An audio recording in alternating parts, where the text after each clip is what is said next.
Good morning. आज हम पढ़ेंगे कक्षा 9वीं की कविता तीसरी, निज भाषा। ये हमारी कविता की पंक्तियां हैं। ये हमारे आज के कवि हैं। इनका नाम है भारतेंदु हरिश्चंद्र जी। परिचय। इनका जन्म हुआ है 9 सितंबर 1850 वाराणसी उपरा यानी कि उत्तर प्रदेश, और मौत हुई है 6 जनवरी 1885 उत्तर प्रदेश में। बहुमुखी प्रतिभा के धनी भारतेंदु हरिश्चंद्र जी को खड़ी बोली का जनक कहा जाता है। माना जाता है इन्होंने खड़ी बोली का निर्माण किया है। आपने कविता, नाटक, निबंध, व्याख्यान आदि का लेखन भी किया है। हमारे आज के कवि ने बहुत सारे क्षेत्रों में अपने हाथ आजमाए हैं। कविता आज क्या है? तो कविता दोहा-नुमा है। इन दोहों में कवि ने अपनी भाषा के प्रति गौरव अनुभव करने, मिलकर उन्नति करने, मिलजुल कर रहने का संदेश दिया है। आप देखेंगे तो अपनी कविता का नाम ही है निज भाषा। निज भाषा का मतलब होता है अपनी खुद की भाषा। निज मतलब अपनी, भाषा मतलब लैंग्वेज। एक ऐसी भाषा जिसके द्वारा कवि कहना चाहता है कि हमें उस पे गौरव महसूस करना चाहिए, मिलजुल कर उसकी उन्नति करनी चाहिए और मिलजुल कर रहने का संदेश आज की कविता के द्वारा हमें प्राप्त होगा। आइए कविता पढ़ना शुरू करते हैं। जो भी नए शब्द हैं मैंने उन्हें लाल अक्षरों में लिख दिया है। निज, निज का अर्थ होता है अपना, अहे यानी साथ, उन्नति यानी विकास, मूल यानी आधार, मिटत खत्म होना, हीर यानी दिल, और सूल का मतलब होता है काटा। देखिए चित्र आने आपके सामने शुरू हो गए हैं। निज भाषा उन्नति अहे, सब उन्नति को मूल। कवि का मानना है निज भाषा उन्नति अहे, यानी अपनी खुद की भाषा के साथ सब उन्नति को मूल। माना जाता है हम हिंदुस्तानी है तो हमारी निज भाषा क्या है? हमारी राष्ट्रभाषा हिंदी है। इसीलिए हर व्यक्ति को हिंदी लिखने, पढ़ने और कम से कम बोलने तो आनी चाहिए। जब हम अपनी भाषा का उन्नति करते हैं, तभी क्या होता है? सब उन्नति को मूल। हमारी भाषा का विकास ही हमें बाकी जगहों पर विकास दिलाता है, यानी सभी का आधार हमारी भाषा है। अगर हमें एक कॉमन भाषा हिंदी बोलने नहीं आए, तो अगर ऑफिस में हम काम भी करते हैं, तो काम करने में हमें दिक्कत होनी महसूस हो जाएगी। बिन निज भाषा ज्ञान के मिटत न हीर को सूर। तो कवि का मानना है बिन निज भाषा ज्ञान के, अपनी भाषा का ज्ञान ना होने के बावजूद तो क्या हो जाएगा? तो कवि कहते हैं मिटत ना हीर को सूर, हमारे दिल में एक चुभन महसूस होगी और वो कांटा कभी खत्म नहीं होगा। जैसे एग्जाम्पल, यहाँ दो इंसान बैठे हुए मैंने दिखाया हुआ है। मान लो ये इंसान इंग्लिश में बातें कर रहा है और ये इंसान को इंग्लिश नहीं आती, तो क्या होगा? दूसरे इंसान को इंग्लिश समझने में तकलीफ हो जाएगी। अगर वही ये जो इंसान इंग्लिश में बात कर रहा है इसको हिंदी आती हो और ये इंसान तो ऑलरेडी हिंदी जानता ही है, तो इन दोनों में बातों का संपर्क जो है वो आसानी से साधना शुरू हो सकता है। इसीलिए कवि का मानना है कि एक ऐसी लैंग्वेज होनी ही चाहिए जिससे आसानी से सभी लोग अपने एक दूसरे से बातें कर सकें। अंग्रेजी पढ़ी के जप्ती, सब गुण होत प्रवीण। जप्ती का मतलब होता है हालांकि, प्रवीण यानी कि कुशल यानी कि बढ़िया। पै पै यानी कि लेकिन, हीन का मतलब होता है पिछड़ा। अंग्रेजी पढ़ी के जप्ती, माना जाता है आज के इस नए जमाने में सभी माता पिता अपने बच्चों को अंग्रेजी मीडियम के स्कूलों में डालना पसंद करते हैं। हालांकि अंग्रेजी पढ़ना सही बात है, क्योंकि जमाना बदल रहा है तो हमें भी बदलना चाहिए। बच्चे ने अंग्रेजी पढ़ लिया, अंग्रेजी में वो सभी को हेलो हाय कह रहा है, अंग्रेजी पढ़कर वो विदेश चला गया, वहाँ वो अपनी आगे की पढ़ाई कर रहा है। लेकिन पढ़ लिख कर अगर वो एक अच्छा इंसान भी आगे चल के बन जाता है, लेकिन क्या? तो कवि कहता है कि माना हालांकि अंग्रेजी पढ़ना अच्छी बात है, अंग्रेजी पढ़ने से सभी गुणों का विकास होता है, आप समाज में कंधे से कंधा मिला के चलते हो, प्रगति करते हो, अच्छी नौकरी आपको मिलती है, सभी बातें सही हैं। लेकिन पैनिज भाषा ज्ञान बिन रहत हीन के हीन। माना कि ये इंसान पढ़ लिख कर आज एक अच्छे पोस्ट पे पहुंच चुका है, लेकिन अगर इसकी ज्वाइंट फैमिली है और इस ज्वाइंट फैमिली में इसके मम्मी पापा, चाचा चाची, बाकी जितने भी सदस्य हैं उन्हें अंग्रेजी नहीं आती, तो क्या ये इंसान अगर घर में आकर अंग्रेजी में बात करता है, तो क्या बच्चों को, बूढ़ों को वो अंग्रेजी समझ में आएगी कि वो इंसान क्या कहना चाहता है? उनकी बातों को वो समझ पाएंगे? बिल्कुल नहीं समझ पाएंगे। इसलिए कहा है पै निज भाषा ज्ञान बिन, अपनी भाषा के ज्ञान के बिना राहत हीन के हीन। हर इंसान पिछड़ा हुआ ही कहलाता है। जैसे ये नेताजी कुछ कह रहे हैं, अगर ये कुछ कह रहे हैं और इस व्यक्ति को नहीं समझ रहा है, तो उनका कहना ना कहना एक बराबर है। ये पढ़ा-लिखा आदमी अपने दोस्तों के साथ, बाकी लोगों के साथ तो अच्छे से एन्जॉय कर सकता है, लेकिन जब वो अपने परिवार में आएगा, परिवार में समय बिताएगा, तो पता चला कि हिंदी भाषा का ज्ञान इस इंसान को ना होने के कारण और परिवार को उसका भाषा का ज्ञान ना होने के कारण, दोनों के बीच में जो दिल का रिश्ता बनना चाहिए, वो दिल का रिश्ता नहीं बन पाता और माना जाता है कि वो इंसान पिछड़ा यानी कि हीन कहलाने लगता है। इसलिए कवि यहाँ कहना चाहते हैं कि जो भाषा आप सीखते हो, पूरी कोशिश करो वो भाषा आप अपने अपनों को भी सिखा दो, ताकि बातचीत करने में आसानी हो जाती है। उन्नति पूरी है तभी जब घर उन्नति होए। होए का मतलब होता है होना। निज शरीर उन्नति किए, रहत मूढ़ सब कोय। मूढ़ यानी कि अज्ञानी, कोय मतलब कोई। देखिए, एक बच्चा पढ़ रहा है, ठीक है? कहते हैं कि जब बच्चा पढ़ता है, आगे चलकर वो उन्नति कर लेता है, अच्छे ऑफ़िस में उसे काम मिल जाता है। लेकिन कवि क्या कह रहा है? कवि कहता है कि उन्नति पूरी तभी, यानी इस बच्चे की उन्नति तभी पूरी मानी जाएगी, जो ये अच्छे पोस्ट पे बैठ के कमा रहा है, जब घर उन्नति होए।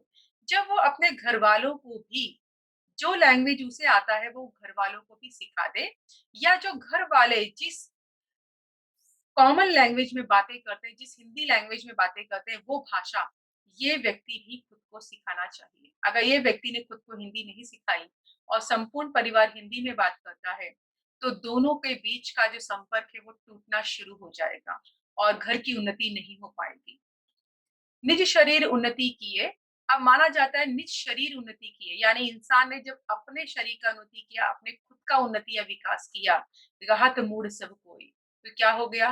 बाकी लोग जो है वो अज्ञानी रह गए और घर के लोग अज्ञानी होने के कारण ये इंसान का जो परिवार है, वो उससे कटना शुरू हो जाता है या वो इंसान अपने परिवार से कटना शुरू हो जाता है। तो कवि का यहाँ मानना है कि उन्नति तभी पूरी होती है एक व्यक्ति की, जब वो अपनी उन्नति के साथ-साथ अपने घरवालों की भी उन्नति या विकास करता है। यानी जो चीज़ में वो माहिर है, जो भाषा में वो माहिर है, वो भाषा उसे अपने घरवालों को भी सिखानी चाहिए। या जो घरवालों की भाषा है बात करने की, वो उस इंसान को भी सीखना बहुत ज़रूरी होता है। सिर्फ अपने ही शरीर का अपने लिए आपने उन्नति किया, तो कोई उन्नति नहीं होती। आप क्या लोगों के सामने कहलाओगे? अज्ञानी कहलाओगे, क्योंकि अपने बारे में सोचना नहीं होता, हमें हमेशा दूसरों के बारे में सोचना होता है, क्योंकि हम समाज में रहते हैं और समाज के बिना इंसान जी नहीं पाता। देखिए, बूढ़े व्यक्ति हैं, लेकिन पूरी कोशिश कर रहे हैं कि इस पढ़े-लिखे अपने बच्चे के साथ वो कंधे क से कंधा मिलाकर चले, इसीलिए वो पूरी कोशिश में लगे हैं कि कम से कम बच्चे को जो टेक्नोलॉजी आती है, जो भाषा आती है, वो भी वो सीखने की कोशिश कर रहे हैं। अगर बूढ़े व्यक्ति सीख सकते हैं, तो एक जवान आदमी क्यों अपनी सीखी गई भाषा दूसरों को नहीं सिखा सकता? निज भाषा उन्नति बिना कभू न है सोए। कभू का मतलब होता है कभी भी, है का मतलब होता है हो सकना और सोए यानी कि सुविधा यानी कि आसानी। किन कोय का मतलब होता है चाहे कोई। देखिए, एक औरत है, एक महिला जो इलेक्शन में खड़ी है और वोट माँगने यानी कि लोगों को प्रचार-प्रसार लोगों के सामने करने गई है, वोट माँगने गई है। अगर इस महिला के हाथ में इस तरह से इंग्लिश में बोर्ड दे दिया जाए लिखकर कि वोट फॉर मी, इसे इंग्लिश बोलने नहीं आती, तो क्या होगा? ये इसका उच्चारण ही नहीं कर पाएगी और ना लोगों को समझा पाएगी कि इसने हाथ में पकड़ क्या रखा है। इसलिए क्या कहा है कवि ने, निज भाषा उन्नति बिना, यानी जब तक आप अपनी भाषा की उन्नति नहीं करते, अपने भाषा में आप माहिर नहीं होते, कभू न है सोए, आपको कभी भी आसानी नहीं मिल सकती। यानी जो इंसान अपनी भाषा में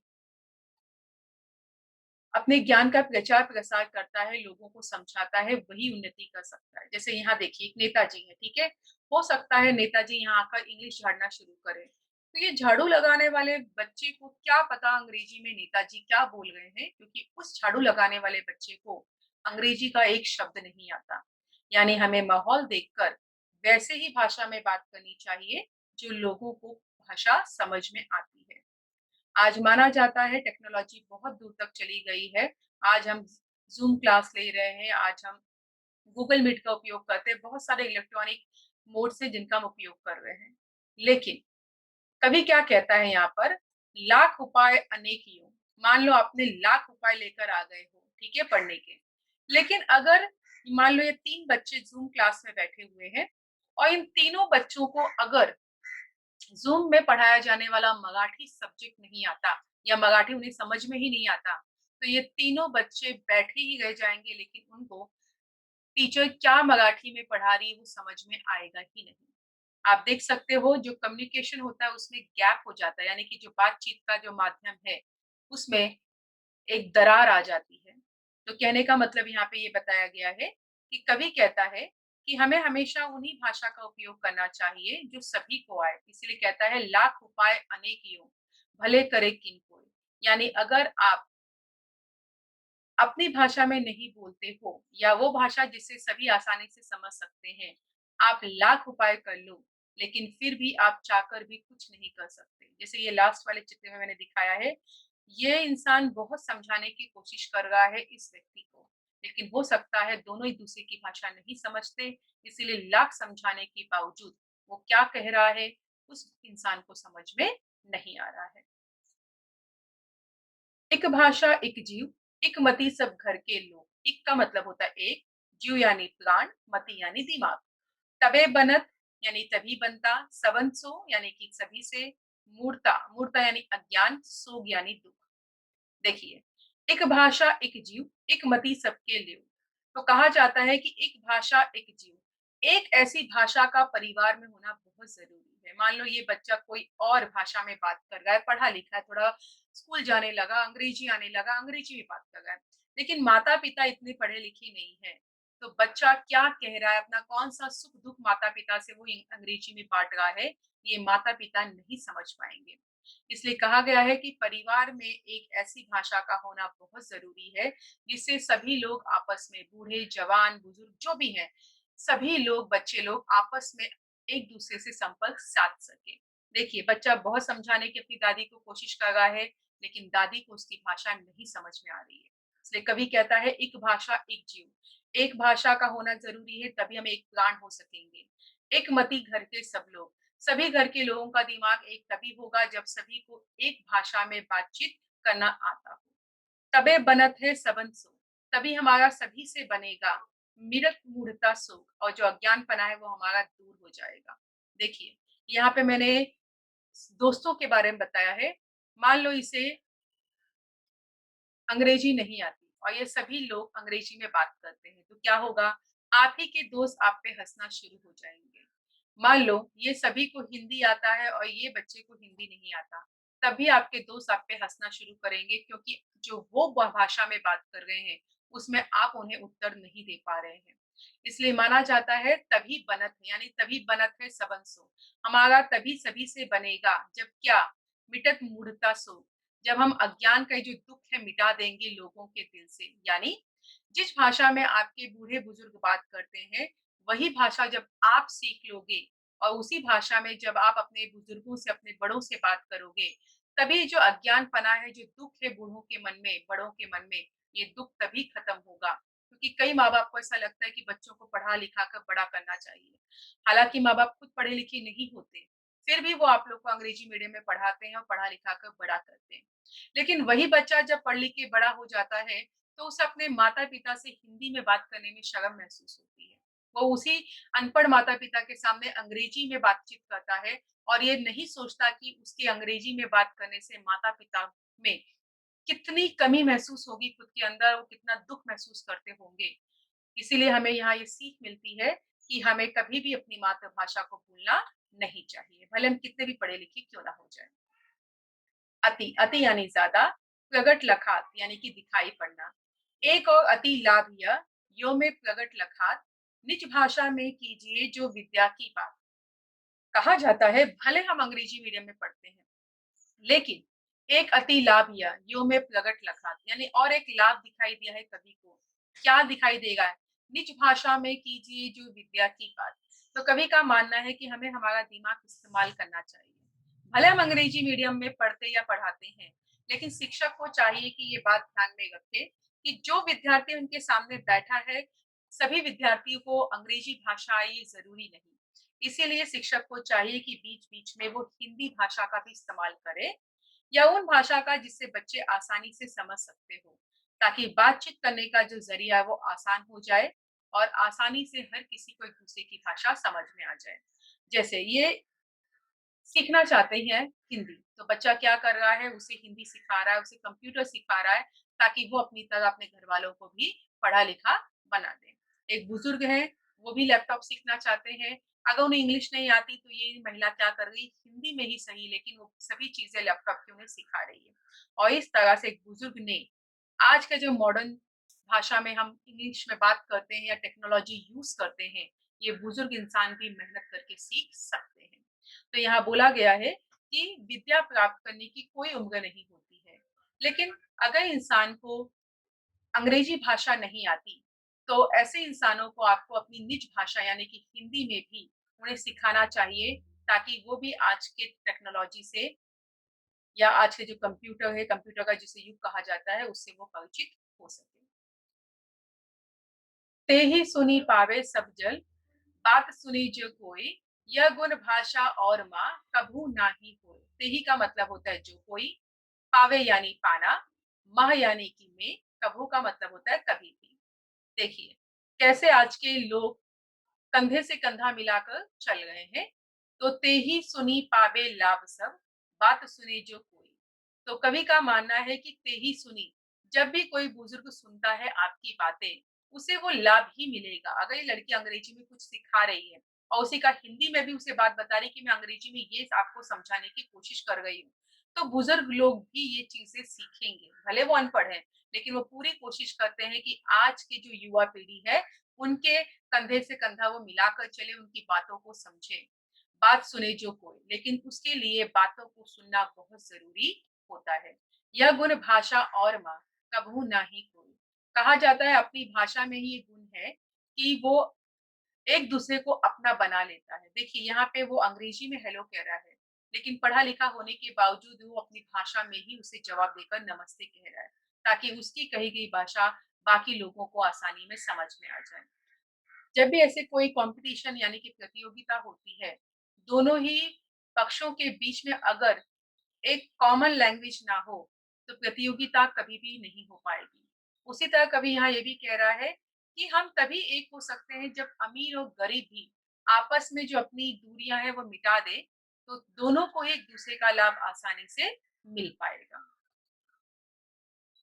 विविध कला शिक्षा अमित, ज्ञान अनेक प्रकार, सब देशन से लय करूँ, भाषा माही प्रचार। अमित यानी ज़्यादा, देशन यानी देश, लय करहूँ यानी कि लेना चाहिए, माही यानी में, प्रचार यानी कि फैलाना। देखिए, विविध कला शिक्षा अमित माना जाता है, बहुत सारी कलाएँ हमारे यहाँ हैं, मतलब बहुत सारे फील्ड हैं, बहुत सारे सब्जेक्ट हैं, जिसमें बहुत ही ज़्यादा से ज़्यादा अमित क्या बोला गया है कि शिक्षा का भंडार भरा हुआ है। अब सब देशन से लय करहूँ भाषा माही प्रचार। कहते हैं कि हमारा सभी विषयों को पढ़ना, उसका ज्ञान लेना बहुत अच्छी बात है। पढ़ लिख कर अगर हम विदेश जाना चाहते हैं, वहाँ आगे की पढ़ाई करना चाहते हैं, वो भी अच्छी बात है। पढ़ लिख के आप अपने लक यानी कि नसीब को आज़माना चाहते हैं, वो भी बहुत बढ़िया बात है। लेकिन कवि क्या कहता है, पढ़ लिख के भले आप इंजीनियर बन जाएँ, डॉक्टर बन जाएँ, लेकिन सब देशन से लय कहूँ, आपको सभी देशों से लेना है, यानी आपको सभी देशों की भाषाएँ सीखना है, ज्ञान सीखना है और अपने देश की भी भाषा सीखनी है और सीख कर क्या करना है, भाषा माही प्रचार। आपको अपनी ही भाषा में उसका प्रचार-प्रसार करना चाहिए, यानी सीखिए सभी विषयों को।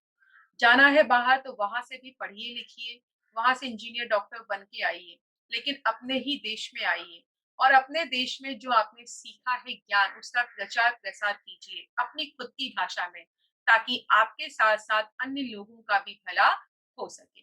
जैसे कि यहाँ मैंने दिखाया कि हमारे ऐसे कई ऋषि-मुनि हुए हैं, जिन्होंने काफ़ी सारा ज्ञान अर्जित किया, लेकिन अपना अर्जित ज्ञान उन्होंने खुद तक सीमित नहीं रखा। उन्होंने कई ग्रंथों का निर्माण किया और उनके इन्हीं लिखे गए ग्रंथों के कारण आज हमें उनके सही और गलत जो उन्होंने सीख हमें दिया था, वो सभी गलत और सही बातों का हमें आज अंतर समझ में आता है। भारत में सब भिन्न, भिन्न यानी कि अलग, ताहि सो उत्पात, ताहि सो का मतलब होता है जिस कारण से, उत्पात यानी कि झगड़े, मतहु यानी गाय, लखात यानी दिखाई देना। भारत में सब भिन्न अति, माना जाता है कि भारत में अलग-अलग यानी भिन्न-भिन्न जाति के लोग रहते हैं। ताहि सो उत्पात, जिस कारण से भारत में लोगों में आपस में ये लड़ाई झगड़ा आपको अक्सर दिखाई देता होगा। लेकिन ये मतभेद, ये लड़ाई झगड़ा, ये क्यों हो रहा है? तो कवि कहता है, विविध देश मतहु विविध, माना जाता है बहुत अलग-अलग प्रकार के देश हैं, अलग-अलग प्रकार की भाषा है, इसीलिए सभी की राय अलग-अलग हो सकती है। भाषा विविध लखात। लेकिन कवि का मानना है कि अगर विविध भाषा, विविध देश होने के बावजूद अगर हम सभी देश के लोग या सभी देशवासी लोग अगर एक कॉमन लैंग्वेज का इस्तेमाल करें, तो क्या होगा? ये जो हमारे में विविधता दिखाई देता है, वो विविधता एकता में बदल जाएगी। इस तरह इस कविता के माध्यम से कवि यहाँ क्या कहना चाहते हैं? तो इस कविता के माध्यम से कवि कहते हैं, माना कि हम सभी अलग-अलग हैं, जैसे कि एक हाथ की 5 उँगलियाँ अलग-अलग होती हैं, लेकिन पाँचों उँगलियों को जब हम एक साथ इस्तेमाल में लाते हैं, तो हमारा कोई भी काम आसानी से हो जाता है। उसी तरह अलग-अलग भाषा के होने के बावजूद या अलग-अलग जाति के होने के बावजूद, हमें चाहिए कि भारत की जो एक राष्ट्रभाषा है हिंदी, उसे हमें कम से कम सीख लेना चाहिए। उसे लिखना, पढ़ना और हमें बोलना आना चाहिए। और अगर आपको ऐसा लगे कि भाई कोई पढ़ा-लिखा इंसान नहीं, आपकी दूसरी भाषा नहीं समझ सकता, तो आपको हिंदी भाषा में ही बातचीत करनी चाहिए, ताकि आप अपने दिल की बात आसानी से उसे समझा सकें और उसके दिल की बात भी आप आसानी से समझ सकें। तो इस तरह इस कविता के द्वारा हमें एकता का संदेश मिलता है और वो एकता हम तभी ला सकते हैं जब हमें हमारी अपनी भाषा का ज्ञान हो। आशा करती हूँ आपको ये कविता अच्छे से समझ में आ गई होगी। धन्यवाद। आइए अब प्रश्नोत्तर करते हैं। भाषा बिंदु। प्रश्न है, शब्द युग्म पूरे करते हुए वाक्यों में प्रयोग कीजिए। आपको शब्द युग्म की जोड़ियां लगानी, जैसे घर, तो घर की जोड़ी हुई घर। अब आपको एक ऐसा सेंटेंस बनाना है जिसमें घर घर आना चाहिए। ज्ञान, ज्ञान का जोड़ी अज्ञान लगा लीजिए। भला बुरा, प्रचार प्रसार, भूख प्यास, भोला भाला। अगर आपको भोला भाला पे कोई वाक्य लिखना है तो आप लिख सकते हो कि रामू बहुत ही भोला भाला व्यक्ति है। तो इस तरह आपको बाकी के शब्दों से भी वाक्य बनाने हैं। अगला, स्वामल। हमें किसी से झगड़ा नहीं करना चाहिए, इस पर अपने विचार लिखिए। यानी यहाँ पे आपको 8 से 10 लाइन में लिखना है कि हमें झगड़ा क्यों नहीं करना चाहिए। अगर हम झगड़ा करते हैं तो उसके क्या दुष्परिणाम हो सकते हैं। इस पर आपको अपने विचार 8 से 10 पंक्तियों में लिखना है।